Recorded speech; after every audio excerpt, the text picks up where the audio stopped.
আমরা আজ এমন 5টি আমলের কথা জানবো, যেই 5টি আমল আমরা আমাদের নিজ জায়গায় বসে যদি করি, আল্লাহ রাব্বুল আলামিন এই আমলগুলোর বিনিময়ে হজ করে যে পরিমাণ সওয়াব আমি পেতাম, আমার অ্যাকাউন্টে, আমার আমল নামাতে ওই পরিমাণ সওয়াব আল্লাহ তাআলা লিখে দিবেন।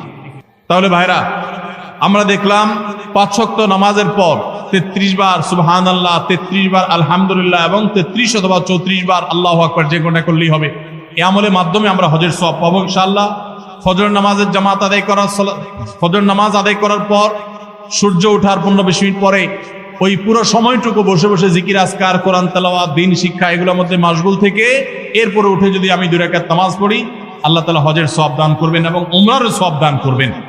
আর 3 নম্বর হলো, মসজিদে যদি কেউ দ্বীন শিক্ষার জন্য বা দ্বীন শিখাবার জন্য যায়, তাহলে এই যাওয়ার কারণে শুধুমাত্র আল্লাহ রাব্বুল আলামিন ওই ব্যক্তিকে পূর্ণাঙ্গ হজের সওয়াব দান করবেন। 4 নম্বর হলো,